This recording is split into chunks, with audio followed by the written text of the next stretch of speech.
A jena gati? Ali Bekim, a jena gati? Regjia, apo fillojmë podcastin inshallah. Hajde, bismillahirrahmanirrahim. Çdo gjë është në rregull, mundemi me fillu edhe një emision i radhës. Shikues të nderuar, selam aleikum. Vazhdojmë ne me podcastin ton me Frim. Pas një kohë të gjatë rikthehet hoxha i nderuar Remzi Isaku. Një vjet hoxha na ke mungu. Allah i nderoft. Mirë se erdhe, si po kalon? Mirë se gjetëm, falenderit. Mirë, falënderimi takon Allahut. Është kënaqësi e veçantë me qenë sona para ftyrës tonë dhe sonte këtu në këtë ambient të mirë. Zoti ju shpëleft për ftesën. Amen, amen. Atëherë po him direkt hutbet tua të fundit i kena analizu, i kena këshiri, i kena sit edhe po him direkt. Shkojmë me pyetjet. Si pyetja e parë të cilën e kam përgatitur është cila është vlera më e rëndësishme tek njerëzit në këtë kohë, në këtë haos, në këtë hallakam? Vlera më e rëndësishme. Vlera më e rëndësishme në jetën tonë ka shumë vlera, por vlerat më të rëndësishme ato janë çka na ka mësuar Zoti në Kur'anin famulart dhe profeti sallallahu alaihi wasallam në hadithet e tij. Edhe padyshim se këto vlera sot shumica e njerëzve nuk janë vlera. Flasim për vlerën e një definicionit të cilën është asgjëshsuar shumë dhe është thjeshtësuar shumë sot, asaj thonë sot mungon vlera e respektit. Prandaj më të respektuarit të krijuesit e Zotit janë njerëz të cilët janë të devotshëm. Do thotë njeriu i devotshëm tek Zoti është shumë i respektuar. Prandaj edhe ka mundësi me më shpjegu fjalën devotshëm, devotshmëri, si ta kuptojnë mirë, edhe ato që se kuptojnë mirë gjuhën shqipe. Kush është i devotshëm? Para se me sqaruar fjalën devotshmëri, kisha dashur ta definoj se çka është fjala respekt. Okay. Se te ne zakonisht kur flasim për dikan në respekt, ti e respekton dikan që ke interes personal dhe momental. Prandaj respekti ngërthen në vetë tre komponente. E para është devotshmëria, e dyta është drejtësia dhe e treta është ndjeshmëria dhe moralin. Prandaj respekti i ka tre komponente që nuk ban pa ta. E para është devotshmëria, e cila është baza, e cila jep kuptim i jetës dhe e ngrit standardin jetësor, e ngrit standardin në këtë botë. Pastaj e dyta, nuk ka mundësi me qenë i devotshëm derisa nuk je i drejtë. Dhe kjo drejtësi është në tre relacione. Drejtësia karshi krijuesit, drejtësia karshi vetvetit dhe drejtësia karshi krijesave. Kur njeriu e ka devotshmërinë, e pastaj e ka drejtësinë dhe komponentin e tretë e ka moralin. Ajo çka është kajmaku i jetës, atëherë ky njeriu është i respektuar edhe te Zoti edhe tek njerëzit. Pyetjen që më vanat se çka është po. Pyetja, çka është fjala devotshmëri? A ka mundësi, do të thotë, me qenë njeriu i respektuar pa qenë i devotshëm? S'ka mundësi, kjo është çelësi. Prandaj i devotshëm është ai i cili i implementon dhe i praktikon fjalët e Zotit. Do të thotë urdhnat e Zotit që i respekton dhe i praktikon, njeriu është i devotshëm. Dhe ndalesa, se Kurani është urdhna dhe ndalesa. Nëse ti largohesh nga harami, edhe nëse ti je i drejtë, je i devotshëm dhe je me moral të lartë dhe ke dinjitet, faktikisht i respektuar te Zoti.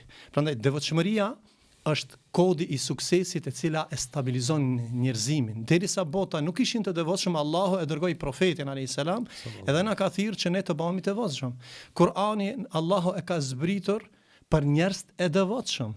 Prandaj edhe Kur'ani, edhe suneti i pejgamberit sallallahu alaihi wasallam janë dy shtyllat e devotshmërisë. Prandaj kush i beson dhe i praktikon këto, atëherë do të jetë nga njerëzit e devotshëm, do të jetë nga ata të cilët Allahu do t'i ngritë, do të ketë respekt. Sot po flasim mungesa e respektit është mungesa e devotshmërisë. Sot mungesa e respektit është mungesa e drejtësisë. Sot mungesa e respektit është mungesa e moralit dhe dinjitetit. Prandaj këto tre komponentet janë çka e bën një standard të lartë shoqëror dhe i largon prej kaosit. Edhe kur më shumë bota nuk ka qenë e çoroditur dhe më e pa respektuar. Sot respektohet i moralshmi apo i pamoralshmi. Po çfarë pyetje e dytë është? Urdhno. Kush dhe pse respektohet sot? Për fat keq, sot nuk respektohet i dituri, sot respektohet i padituri. Sot më shumë respektohet ai që ka pasurinë në xhep se sa ai që ka diturinë në kokë. Sot respektohet ai që ka pushtet, i cili është në karrike të pushtetit, dhe flasim për pushtetin e tij dhe respektojmë për shkak momentit sa ai është në pushtet, por në asnjëherë nuk ndalemi për padrejtësinë dhe zullumin që ja bën shoqërisë. Prandaj ai a është i drejtë, a nuk është i drejtë. Ai a është i devotshëm, a nuk është i devotshëm. Do të thotë ai ke çpërdor pozitën.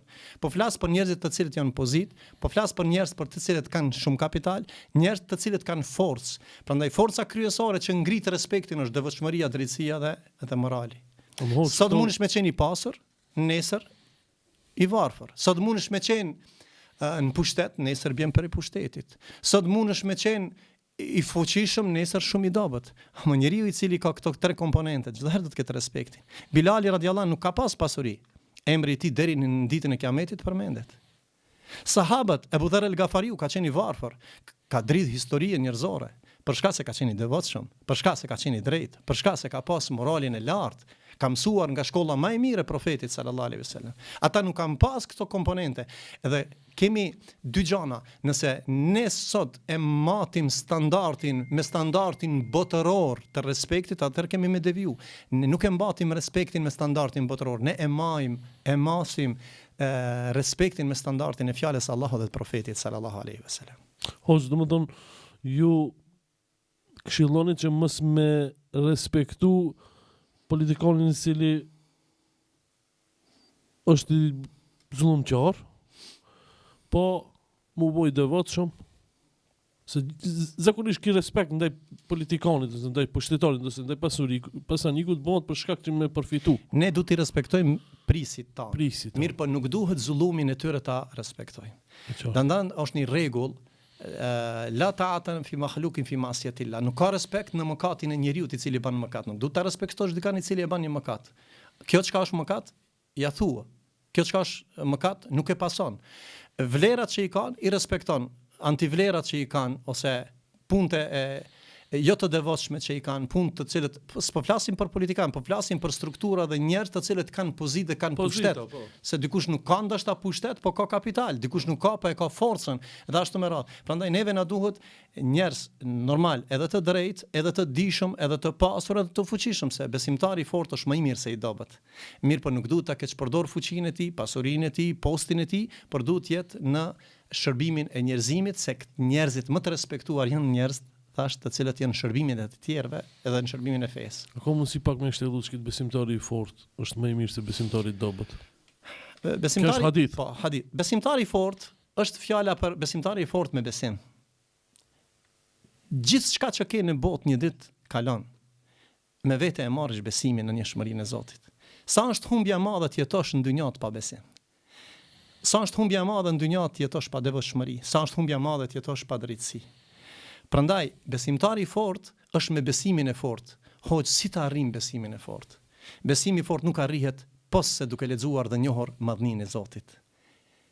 Fjalën e tij dhe fjalën e profetit sallallahu alaihi wasallam. I fortë, flasim, i fortë nuk mund të jetë ignoranti. I fortë është i dituri. I fortë është ai që ka bindje në njëshmërinë dhe urdhnat e Zotit për të arritur devotshmërinë dhe kënaqësinë e Zotit në këtë botë. I fortë me dituri, po hoqë, vallai un kam dëshirë shumë pasurinë. Kush nuk e ka dëshirë pasurinë? S'ka njeri në dynjë që nuk e don dynjan. Se ne jemi të krijuar nga dynjaja dhe Allahu në Kur'anin famlart na ka mësuar nga lutjet me Rabbana atina fid dunya hasana, o Zot na jep të mirat e kësaj bote dhe të ahiretit dhe na mbroj nga zjarri i xhenemit. Mirë, po jo me çdo kusht dhe në kurrizin e të tjerëve të profitojmë ne. Rreziku është ndër Zotit, edhe jona është të kërkojmë mirësi. I fuqishëm nuk është i njëjti ai që ka pasuri dhe ai që nuk ka pasuri. Flasim për bujarinë e Othmanit, flasim për bujarinë e Abu Bekrit, flasim për burrat që ndryshuan historinë me pasurinë e tyre. Kush përgatiti, kush i ngopi të varfrit në kohën e pejgamberit sallallahu alajhi wasallam. Abu Bekri gjithë pasurinë, Omeri gjysmën e pasurinë, Othmani tre do të thotë lëmosha sadakaja që dha, që në histori kanë përmendur nga shkaqet që është i përgëzuar për xhenet ishte bujaria e Othmanit radhiyallahu anhu. Ata nuk e kanë pasur pasurinë e tyre për dëshirën dhe epshin e tyre, për ta ngopur epshin e tyre, por për t'i ushqyer zemrat dhe nevojat e njerëzve të varfër. Prandaj sot kemi nevojë për dituri, i fortë është ai që ka dituri, i fortë është ai që ka pasuri, i fortë është ai që ka forcë dhe fizike, edhe ai gjitha. Ama jo këto ti përdorish për të keqen e njerëzimit, po ti përdorish për të mirësinë. Ne kemi nevojë për dituri, ne kemi nevojë për pasuri, ne kemi nevojë për pushtet. edhe jo rasisht, edhe në të kaluar, dhe tash vazhdimisht njerëzit luftojnë për të drejtat e tyre. E ne kemi nevojë për njerëz të cilët kanë dinjitet, kanë respekt, kanë forcë, kanë dituri për të ecur përpara. Nuk mund është hecis me një shoqëri në këtë kaos të madh derisa nuk ke njerëz të mençur të fortë. Njerëz besimtar që kanë frikë Zotin. Ata që kanë frikë Zotin, ata i respektojnë njerëzit. Ata që nuk kanë frikë Zotin, shkelin mbi të drejtat e njerëzve. Shkelin mbi pasurinë e njerëzve. Shkelin mbi zullumin e njerëzve dhe ashtu me radhë. Prandaj, jo rasisht e filluam se mungesa e respektit në këto momente, në këtë kohë dinamike, është mungesa në të cilën ne jetojmë për fat keq. Hoxh, me një hutbe, para disa kohëve ke folë për 3 kategoritë e njerëzish. A ka mundësi ta sqarojmë këtë podcast, çat hutbe? Allahu në Kur'anin famëlar përmend 3 kategoritë e njerëzve, është shpirti që urdhëron të keqe. Thot Allahu në Kur'an, inna nafsata la'amaratun bisu illa man rahima rabbi. Që do të thotë shpirti njeriu është i prirë në punë të këqija, se shejtani vazhdimisht njeriu e nxit me bë vepra të këqija. Edhe shpirti i keq është shpirti i cili bën vepra të këqija. Një pyetje, njerëzit sot a bëjnë vepra më shumë të mira të këqija? Të këqija. Sot njerëzit a flasin më shumë mirë a keq? Sot njerëzit a më shumë ofendojnë apo japin komplimente për mirësitë dhe të mirat e njerëzve? Prandaj Allahu në Kur'anin famëlar thonë, në Kur'anin famëlar Allahu thotë shumica e njerëzve janë gënjeshtar. Shumica e njerëzve janë të prishur, wa aktharuhum fasiqin. Wa aktharuhum la yu'minun, dhe shumica nuk besojnë. Edhe gjithë këto ajete, edhe shumë ajete tjera që flasin se një numër i madh janë nga kjo kategori, nga shpirti i cili e çon njeriu në të keqe. Pastaj Allahu në Kur'an e përmend kategorinë e dytë, shpirtin që e çorton veten. Ka njerëz që bëjnë mëkate, pastaj e çortojnë vetveten. Allahu në Kur'an i famëlar të përmend, wala aqsimu bin nafsi lawama, dhe betohet Allahu për shpirtin që çorton veten. Do të thotë njeriu i cili e bën një mëkat dhe rikthehet, ky është njeri i mirë. E ka bë mëkatin, ne jemi mëkatar të gjithë. Po s'ka mëkat më të madh se me bë mëkatin dhe mos mu pendu. Po e ke bë, kthehesh, lyp. Falje tek Zoti, kërkon falje, pendohesh, kërkon falje tek njeriu që ja ke bë padrejsinë dhe zullumin. Dhe e treta, kategoria e tretë është shpirti i qetë. Do thotë shpirti e cila çon në vepra të këqija, shpirti qortues i cili bën her pas herit edhe të mira dhe të këqija, dhe shpirti më i mirë është ja ayyatuhan nafsul mutma'inna, shpirti i qetë. Çka nën kuptojnë me fjalën shpirti i qetë? Shpirti i qetë është i mbushur me iman, me shpresë, me dashuri, me bindje, në të cilën zemrën ja dedikon madhnisë Allahut. Gjuhën ja dedikon madhnisë Allahut dhe nuk flet keq, vetëm se mirë. Mendimin e tij vetëm se mirë, edhe veprat e tija vetëm se mirë. Kështu Ibn Kaimi rahimahullahu taala ka përmend 3 kategori në lidhje me këtë koncept që ka përmend Allahu në Kur'anin e famëlart. Ibn Kaimi ka thënë se realisht njeriu i përngjan 3 gjanave, 3 krijesave. Shumë është interesant edhe në terminologjinë e popullit ton. Nëse një njeri e bën një vepër të shumtuar dhe vran e derdh gjakun e pafajshëm për 5 grosh, çka i thojmë atij njeriu? Nëse njeriu e bën një punë të pamoralshme, një krim, çka i thojmë? Filani ishte si djalli, si shejtani. Shejtan njeri. Drejt. Shejtan insan. Shejtan insan. Do të thotë ai ka dalë prej termit i njeri, ka marrë cilësinë e djallit mallkuar apo shejtanit alehillan. Kategoria e parë është ata që pas, do të thotë që nefsin e tyre, do të thotë shpirti i tyre bën vepra të këqija, edhe në këtë botë Allah nuk të ka kriju me bën vepra të këqija, të ka kriju për ta madhruar Allahun. Këtij njeriu i thon, kujna i përngjan, ky i përngjan shejtanit alehillan. Pastaj e dyta, kategoria e dytë është ulaik kal an'am, ata janë sikur kafshët. Opa. Bel hum adall. Çka i thojmë neve? Pasuesi i epshit. Shpesh herë thojmë filani çka ka bën? Ndonjë çmenduri filani, filani ishte si kafsha, si hayvan. Çka i thojmë asaj? Hayvan insan. Shejtani. Do të shejtan insan, hayvan insan, Dhe e treta, njerëzit që i gëzojnë zemrat e njerëzve, njerëz që kanë vlera, njerëz që kanë respekt, njerëz që kanë dinjitet, njerëz që janë të drejtë, njerëz që kanë devotshmëri, çka bojnë ata? Po çe bo. Çka i thonë atina filani, mashallah si me laçe. Student shumë i mirë. Filani ishte inxhinier shumë i mirë. Filani ishte inxhinier shumë i mirë, student i mirë, profesor i mirë. A janë të gjithë me këto cilësi? Jo. E çka është më interesant? Shumë është interesant kjo. Hoq, a ka mundësi të njëjtën kohë mi pas 3 cilësi njeriu? Po, Kjo është hala ma komplikative. Ekziston një rrugdalje. a ka mundsi? Ka. Ajo është një element shumë, se 2 janë të shumtuara. E treta është ajo çka kërkohet nga ne. Sidomos e treta.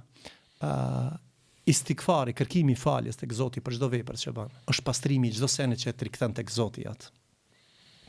Nëse i dedikohesh, i kthehesh Allahut me shpirt, me gjuhë, me vepra, dhe totalisht i nënshtrohesh Allahut për gjitha, Allahu të pastron. Ka pas njerëz që kanë vrarë në kohën e profetit, janë penduar. Ka pas njerëz që kanë pinë alkool, janë penduar. Ka pas njerëz që kanë gjithë këta. Allahu është i mëshirshëm dhe e don shpirtin i cili kthehet tek Allahu. Atëherë, për të kaluar këto filtera, është nënshtrimi total i toubës dhe istikfarit ndaj madhnisë Allahut. A mjafton vetëm kjo? Jo. E dyta është emrul bil ma'ruf ve nahyi anil munkar. Me mendu, me thirr njerëzin punë të mira. Ku ka filter më të mirë të shoqërisë se ata që të rrasin punë të mirë dhe ata që largojnë nga e keqja.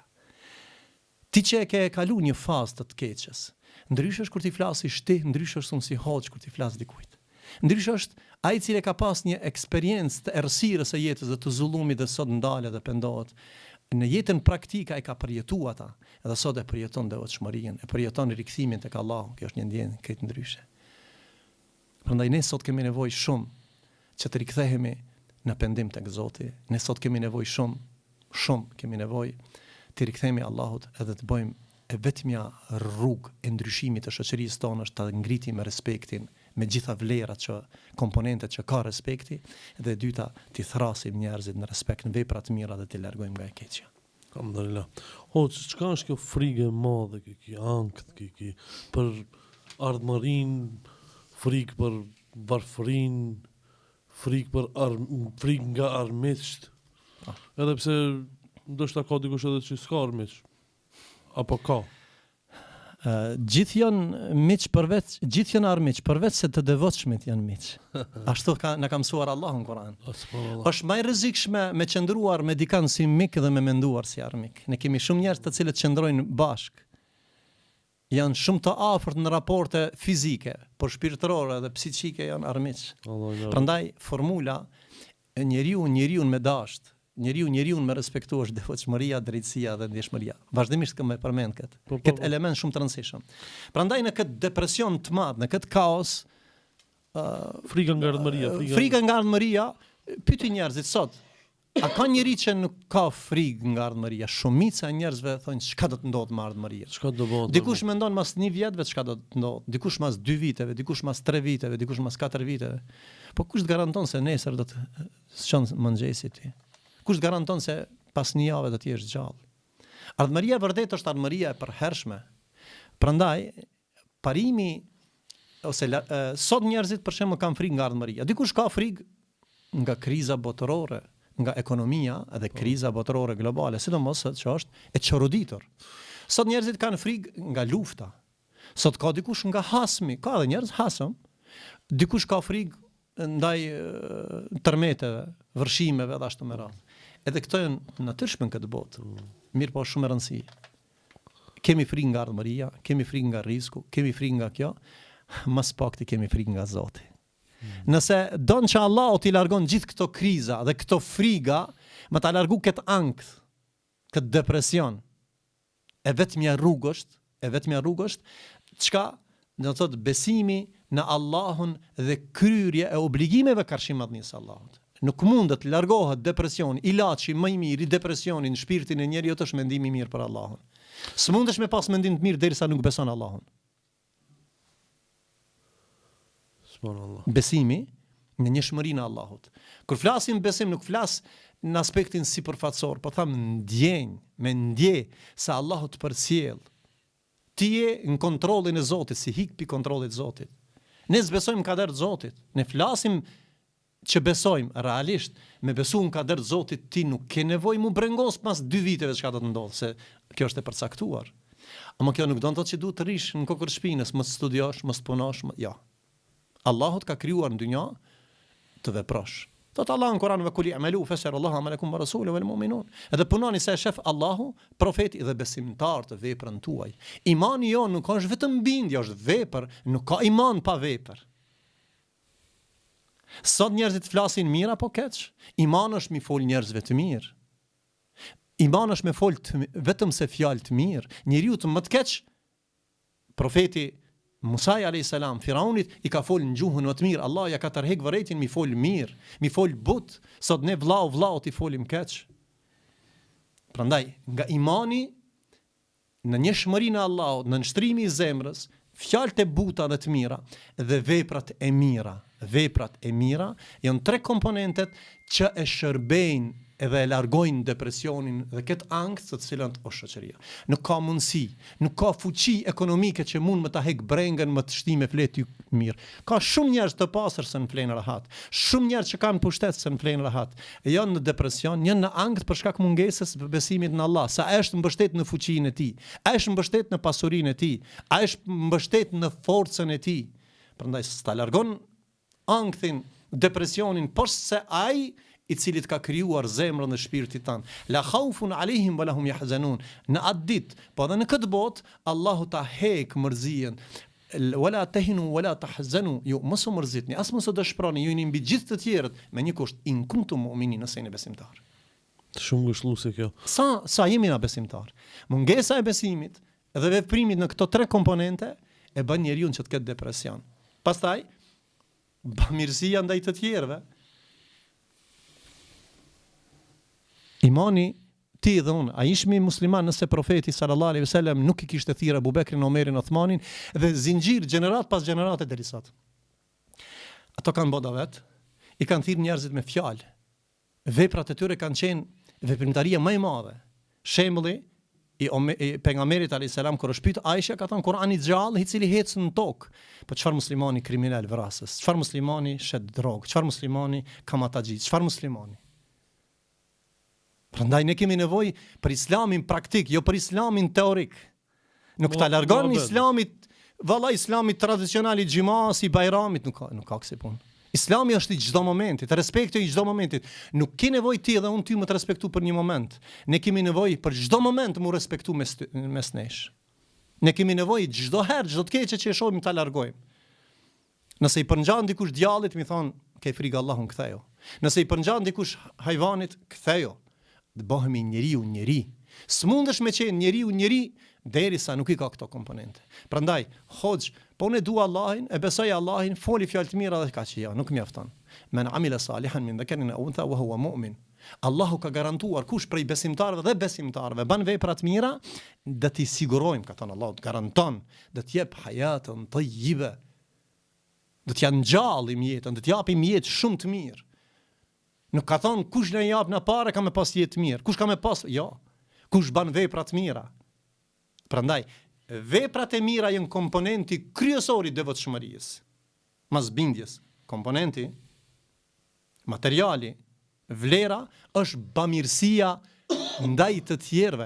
Prandaj ne sot jemi vargu i zinxhirit të bamirësisë pite pejgamberi Abu Bekri, gjenerata e 3 tabiin, etba tabiin deri sot, nga gjyshallart, hoxhallart, profesorët e tonë deri sot. Ti, a je vargu i mirësisë dhe i bamirësisë apo je vargu i pislëkut dhe i të keqes? Cilët janë veçoritë tua? Ne shpesh herë themi, si e ke emrin ti? E kam kështu ose ashtu. Jo, jam të pyet si e ke emrin tek Zoti, a je sinqert, a je sinqert? Je bamirës, je keqbarës. Je i ditur, je i paditur. Je zullumçar, apo je i drejt? Je i suksesshëm apo i pasuksesshëm? Neve nuk na duhen vetëm të mirë sot. Neve na duhen njerëz të mirë, por na duhen edhe njerëz të mençur të mirë. Mundesh me qenë i mirë i vetvetes, po jo i shoqërisë. Ne kemi nevojë për shumë struktura. Shpesh herë kur flasim në gjuhën e fjalës së Zotit me Kur'an dhe me Sunet, që këto xhallar vetëm për fe flasin. Jo vallahi. Ne kemi nevojë për mjek musliman, ne kemi nevojë për inxhinier musliman, ne kemi nevojë për gazetar musliman që e thojnë të vërtetën, se sot muezinat e dynjas të xhenemit janë gazetarë të cilët i devijojnë bisedat e tyre. I japin kahin këndën e tyre për 5 grosh, e shet idealin, e shet popullin, e shet. Sa njerëz kemi pasna që kanë shit fenë e tyre, kanë shit idealin e tyre, kauzën e tyre, për çka? Për shkak shërbimeve që e kanë bërë presionin në forma të ndryshme. Edhe vazhdimisht historia i nxjerr këtë zullum, në ka mundësi me bë zullum dhe mos më dalë në shesh nga kjo botë. Ne nuk jemi të krijuar për zullum, ne jemi të krijuar vetëm për vepra të mira. Edhe elementi i tretë e përmenëm besimi, veprat e mira dhe angazhimi atë që e përmenëm disa herë, angazhimi me dituri që ban dobi. Kjo nuk kupton që muslimani do të me lexu gjithë ditën vetëm Kur'an, jo, Kur'an e lexojmë në kohën e duhur, në mundësitë që e ke, por nëse je mjek, specializohu bënë kardiolog i veçantë, bënë neurolog i veçantë. Pse unë duan të shkoj te dikush i cili nuk e njeh Zotin edhe ti nënshtrohem atij. A është i njëjtë ai që të merr në dorë dhe që thot bismillah dhe ai që nuk thot bismillah? Nuk është e njëjtë. Prandaj ne kemi nevojë për mjek shumë musliman, ne kemi nevojë për inxhinier musliman, ne kemi nevojë për njerëz që njohin kimien, që njohin fizikën. Po hoç filani është profesor i anglishtës. Anglishtën e mëson nëpërmjet rrjeteve sociale dhe filmave. Është mirë të më njofsh sa më shumë gjuhë. Po jo, unë jam ato fol për shkencat të cilat i bëjnë dobi shoqërisë. Ma fell me inxhinieri. Prandaj ky depresion buron nga mosbesimi, mosveprimi i mirë dhe mos dia në shoqërinë tonë. Hoç, çish me dal nga ky depresion global? Nga ky depresion është e vetmja rrugë me marr shembullin e Muhamedit sallallahu alaihi wasallam. Ajo është rikthim tek Zoti. Fattakullah dhe keni frikë Allahun. Wattaqu yawman turja'una fihi ila Allah. Me pas frikë Allahun në ditën që rikthehemi, në ditën e Kiametit, jo edhe në këtë dynjë. Prandaj si dalim nga ky depresion, ka shumë elemente tjerë, do të thotë ka shumë. Mirë po, forma më e mirë për i daljes nga depresioni është rikthimi tek Zoti, me njoft Zotin tamam që meriton Allahu. E dyta, me njoft profetin, shembullin më të mirë të njerëzimit.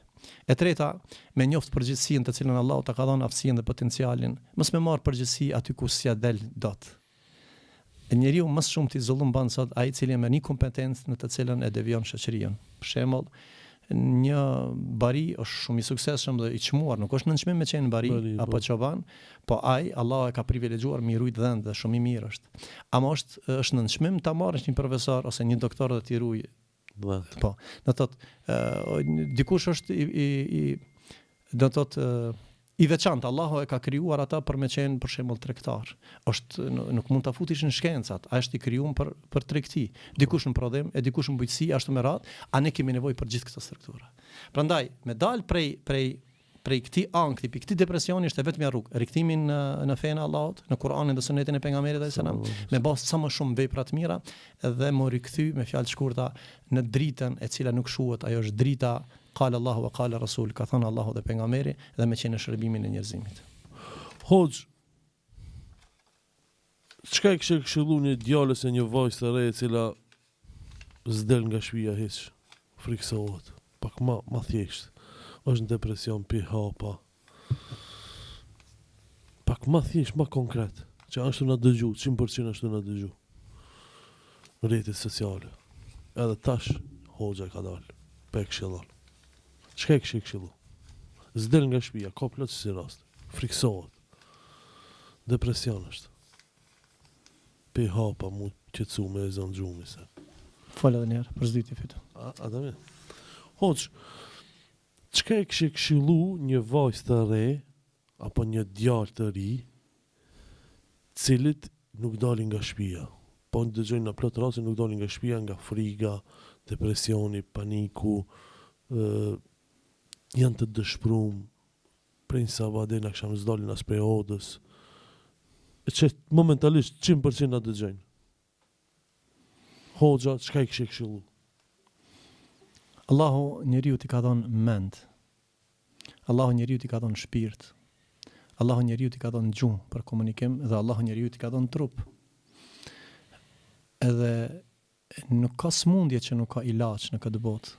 Ka thënë profeti sallallahu alaihi wasallam ma anzalallahu da'an illa anzala lahu shifa. Nuk ka zbrit Allah smundje derisa nuk ka zbrit ilaç. E para duhet të konstatohet cilët janë arsyet e mosdaljes. Ka panik atak, ka telashe me lloje të sihrit, ka depresion ose ankth për ardhmërinë dhe nënçmimin e vetvetit për shkak rrethonave të tjera, ka telashe nga zhgënjimi i dashurisë dhe jetës bashkëshortore ose ku ta diune, do të thotë ka më shumë elemente. Mirë, po gjithë këto kanë ilaç. A është ilaç vetmimi në këto momente dhe jo? Këto kanë nevojë për trajtim. Këto kanë nevojë për trajtim tek njerëz adekuat. Te psikologu, ndoshta te neurologu, po ndoshta ndonjëherë edhe te një hoxh i cili do të mja hekat perdën e zezë nga syt. Unë shpesh herë përmendi një shembull, nëse vetëm 2 syt i mbyll për një moment, a ka mundësi mi pa mirësitë dhe jetën? S'ka mundësi. Allahu ka kriju shumë gjymtyr, unë jam të fol vetëm për syt. Atëherë sa është kuptimi i jetës, sa mund t'i shofish mirësitë e Zotit pas sy, nuk mund t'i shofish.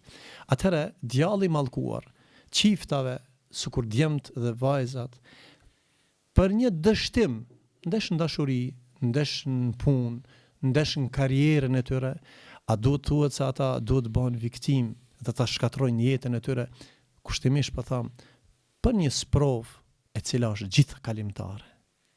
Sot ka njerëz që bëjnë edhe vetvrasje, sot ka njerëz që pinë hapa pa nevojë dhe pa konsultin e mjekëve, atëherë po themi atë çka e tham pak më herët, antidepresioni.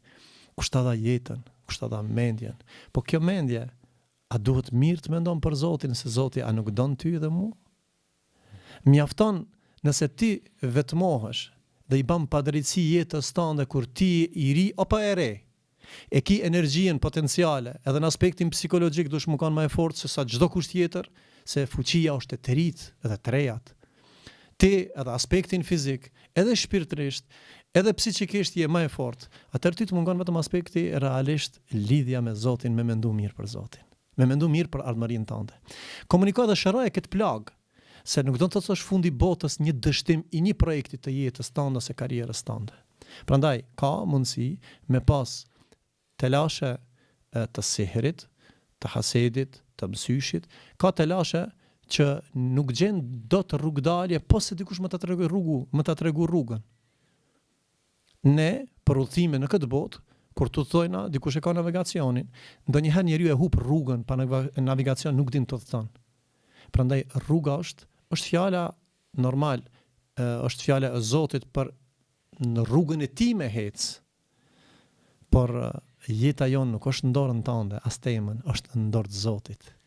Atëherë, nëse ti ja dedikon Allahut këtë jetë, atëherë kërkon nga Zoti që të delë rrugdalja, lutë Zotin, para se me shku te mjeku. O Zot, këtë sprovë që ma ke qu, cila është arsye? Ndoshta Zoti ka dëshirë ti ta ndëgjon zonin tan, ti nënshtrohesh. S'po flas me shku, valla hoxh, këna ma elhamdulillahi në suratul Fatiha 7 herë dhe shrohem. Por nëse ti nuk e këndon dhe nuk e fal namazin, 700.000 herë më ta këndon suratul Fatiha nuk të bën dobi. Nëse ti nuk e ki bindjen se Fatiha, suratul Fatiha, Kurani është shërim për ty dhe nuk e ki këtë bindje, çka? Unë do të këndoj ty Kur'an. Frima një ujë, thonë. Frima një ujë.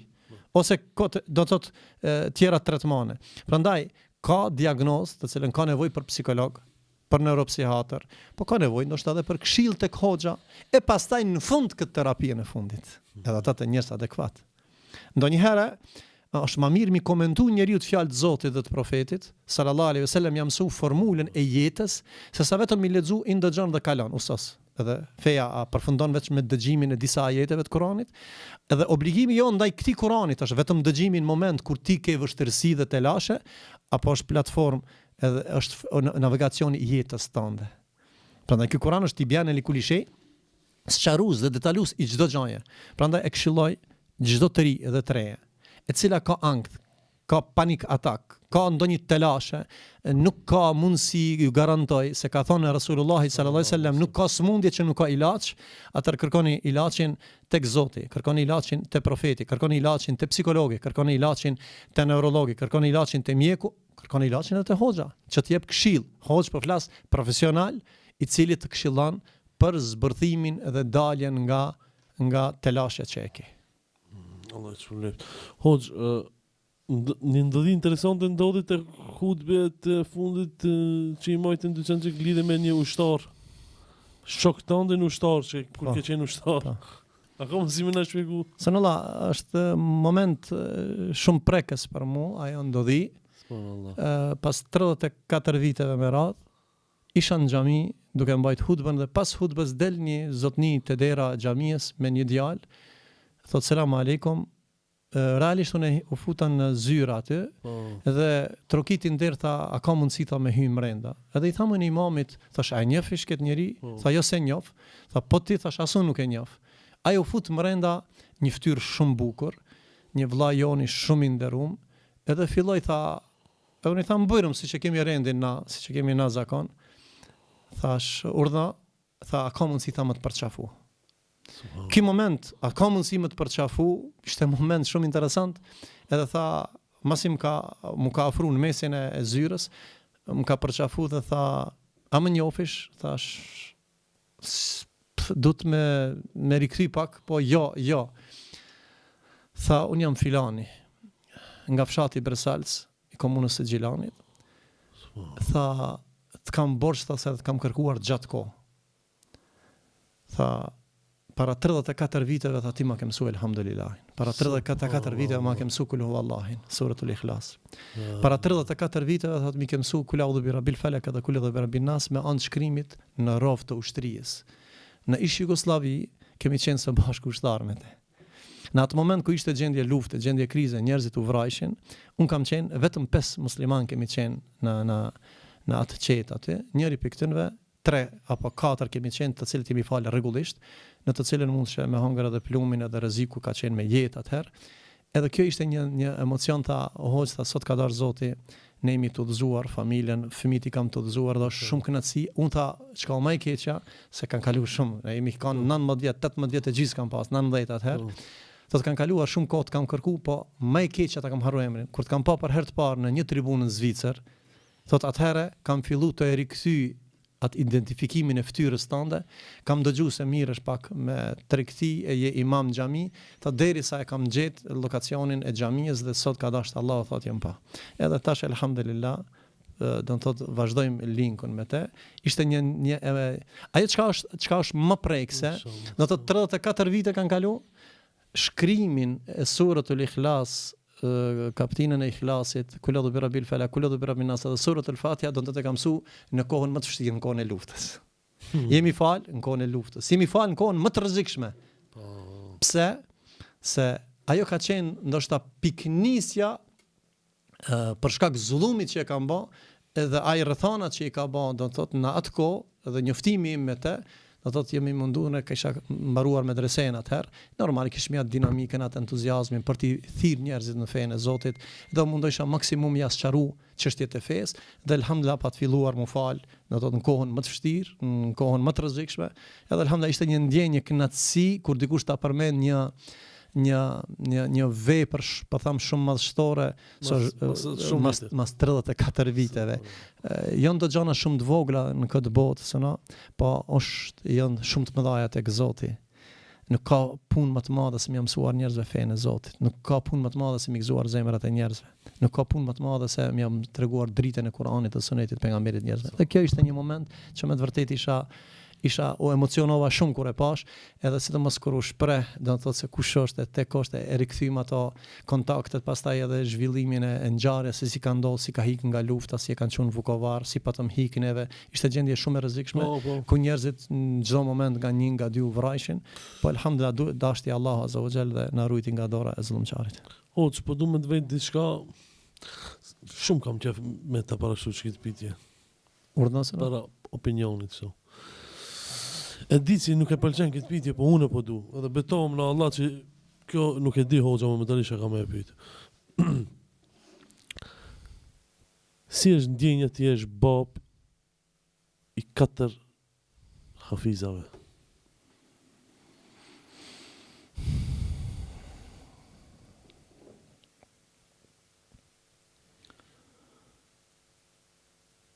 Jo ndo ndjenja sënë nuk përshkruhen, ndjehen. unë lusë Allahun që gjithë hafizat Allahu t'i jep shëndet dhe t'i ruan. Amin. Dhe jo rastësisht jam përqendruar tek edukimi i fëmijëve dhe shkollimi në përgjithësi tek fëmijët e mi që i kem për mësimin e Kuranit familjar. Një nga ato është për shkak se unë kam dështuar dhe nuk e kam mësuar Kuranin. Kjo është gabimin më të madh në jetë që e kam bërë. Edhe kam dashur që këtë boshllëk ta mësojnë fëmijët mi. Kjo është një moment, kjo është mbi 12 vite, nuk është një vit, është 12 vite që unë mirëm familjarisht bashkë me bashkëshortën, shoqën time, e cila Allah mjafton vetëm ditë. Dy vajzat janë të vogla, njëna është 11 vjet, tjetra është 13 vjet për momentin, shkon çdo ditë në hifz. Mjafton veç mi thon a shkova, nuk shkova. Me çu, me vetur, me përcjell, me pru, është dimën, është ftoft. Ndjenja nuk përshkruhet. Është një sakrificë të cilën unë e dua shumë, e vlerësoj shumë, dhe është një kënaqësi nga mirësitë e veçanta. Diçka do të thotë për ditë lezohen nga 5-6 gjuz, 10 gjuz në shtëpi. Ndoshta kitë mirësi që na kanë ardhur në shtëpi është nga leximi i fëmijëve. Se ndoshta neve kemi shumë gjunahe dhe me bë punë të mira ndoshta nuk na pranohet. Ama veprat e fëmijëve tanë pranohen. Sa të në fëmijë janë të pastër. E kanë natyrshmërinë e pastër. Po flas për fëmijë, edhe pse tash janë të rritur, djali i madhi dhe hafizi edhe vajza e dytë edhe e treta ka përfunduar, e katërta është para përfundimit, do të thosh në përsëritje, e pesta është 25 apo 26 gjuz, edhe 4 gjuz. Do të thonë edhe fëmia i pestë, edhe i pesti, po. Edhe i pesti fëmijë do të thotë është inshallah taala. Po lishe sa fëmijë ke hoç për opinionin? Elhamdulillah, 8 fëmijë kemi, 4 i kemi të martuar, 4 janë më të vegjël. Fëmia më i vogël është Sultan Selimi 7 vjeçar. Ndërsa vajza thash është 11 dhe 13 vjeçare, të cilët vazhdojnë hifzin për momentin, dhe njëna është para përfundimit, tjetra është në mes, që shpresojmë inshallah taala që do dalin komision pas një 6-7 muajve me emrin e Allahut të Madh. Bab i 4 hafizave. Shkupit një ti si tregtar, Hoxha Remzia biznesmeni, tregtari, mirë po se ka njoft kursi baba i 4 hafizave, andaj unë insistova pa e pyet Hoxhën që këtë me nxjerr në shesh, babi 4 hafizave, nuk ka kollaj me. Nuk është luftë, nuk është angazhim i një momenti, është angazhim i afërsisht, parafërsisht, po flas 12 vite me radhë, do të thotë. Edhe është e përditshme, nuk guxon të shkoqe, të shkputesh një moment. Faktikisht hifzi e do një kontinuitet vazhdueshëm, nuk ka mundësi 2 muaj me lexu dhe 3 muaj me pushu. Po është kontinuitet. Para mendon shpesh herë në pushime dhe në udhëtime kur të shkojmë, duhet më ia thon online dersin edhe për pushimit, nga Turqia, nga Shqipëria, ku të jemi, do të thotë, unë i kam borxh shumë normal muhafizes, sidomos edhe Allah e mëshiroft hafës po, i cili me të vërtetë është një angazhim, është një xhihad, është një luftë shumë e madhe, e përsëris edhe nana e tyre e cila vazhdimisht edhe ne në udhime që jemi vazhdimisht mi thon a mësove dersin a përsërite dersin do të thotë. Por nga kitë kjo çka du ta them është nëse nuk i kësi piksionimin e botë nuk mund të arrish. E ku ka piksionim më të lartë se sa ta mësosh fjalën e Allahut. Ne flasim për çmimin edhe çmimet e berzës në botë, kanë hyrë dhe kanë ra. Shpesh na mburremi me keqardhje, po ta them, e përmende si biznesmen. Unë nuk e ndi veten të privilegjuar, më thon biznesmen. Se ajo është mall që sot e ke, nesër nuk e ke. Unë kisha thonë një sen, sa është çmimi fjalës Allahut ta mësosh. A ka faktur dikush që mund të ta thotë se kushton që kaq, nuk ka mundësi. Prandaj ata janë të zgjedhurit e Zotit. Edhe nuk ka piksionim më të lartë se të mësosh fjalën e Zotit. E pastaj hala më shumë edhe ta studiosh atë. Siç është Avzamiri, po. Do të thotë e ka mësuar Kur'anin, tash ka shkuar edhe në specializim dhe në magistraturë, do të thotë. Mirë po, gjithë kjo është, nuk ka piksionim më të lartë se ta mësosh fjalën e Zotit. E pastaj hala më interesant, wa man ahsanu qawlan mimman da'a ila Allah. Edhe ka më mirë se ata që të rrasin në rrugën e Zotit. Në rrugën e shejtanit ka plot, në rrugën e intrigave ka plot, ama në rrugën e Kur'anit, në rrugën e udhëzimit, në rrugën e pastërtisë së shpirtit është një prej lutjeve që transmeton Ibn Mesudi radiallahu anhu.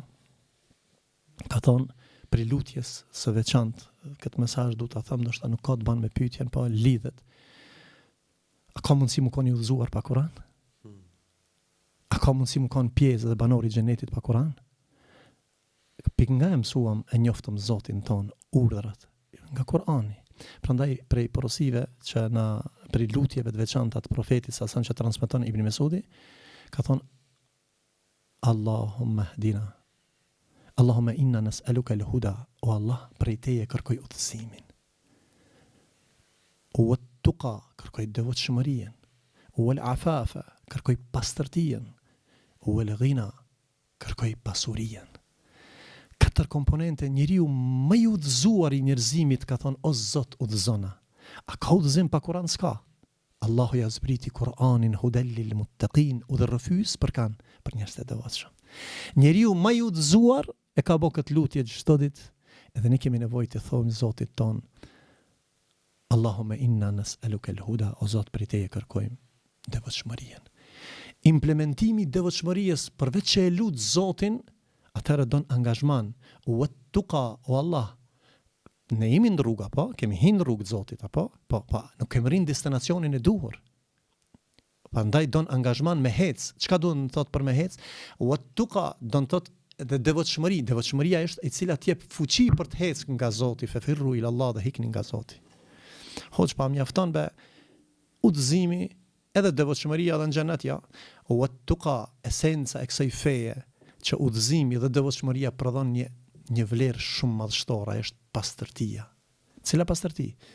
Jo pastërtia e trupit vetëm, pastërtia e shpirtit. Islami është fe që ta lirë, ta pastron shpirtin dhe zemrën. Nuk ka mundësi me hinë xhennet me kibër, nuk ka mundësi me hinë xhennet me hased. Prandaj, udhëzimi dhe devotshmëria ta apin virtytin, ta apin vlerën më të çmuar e cila është i pastër. Kush ka qenë më i pastër i njerëzimit? Ka qenë Resulullahi alayhis salam. Kush i fali ata që e luftuan pejgamberin, e plagosën pejgamberin, i torturuan muslimanët, ishte pejgamberi sallallahu alajhi wasallam. Ama ky burr e luti Zotin udhëzim, ky burr më i devotshëm e luti Zotin për udhëzim. Ky burr më i devotshëm i njerëzimit, më i dashur i Allahut, e luti Zotin për devotshmëri. Edhe ne kemi nevojë me lut Zotin për udhëzim, për devotshmëri e treta, për pastërti shpirtit. Kanë herë gjitha i ki shpirtin e një losën, flenë rahat. S'munësh ham i devotshëm edhe pis në shpirt. S'munësh me qeni udhëzum, ama zemrën kit hased dhe kit kibër e ki. S'ka mundësi. Këto në 3 komponente, edhe 4. Që për fat keq, lakmia njerëzit sot i shkatërron. Kur njeriu nuk e ka kuptuar udhëzimin, devotshmërinë dhe pastërtinë, pejgamberi sa ka thonë wal ghina, pasurinë. Ishmi duke bisedu me një hoxhë në ditë, thash hoxha, hajde unë kam lexuar këtë hadith, gina i thon pasurisë. Esenca nuk është e pasurisë mallit. Ti mundesh me pas shumë vlera, numra shumë të mëdha në këtë botë, po i zbrazat i varfër në shpirt. Wal ghina, o Zot prej teje kërkoj pasuri në shpirt, pastaj në xhep. Se mundesh me pas shumë në xhep, ama shumë i varfër në zemër. E qartë është. Po. Ama hoç, ç'është ta arrin këtë elementin e katërt? Ç'është ta arrin këtë elementin e katërt? Po.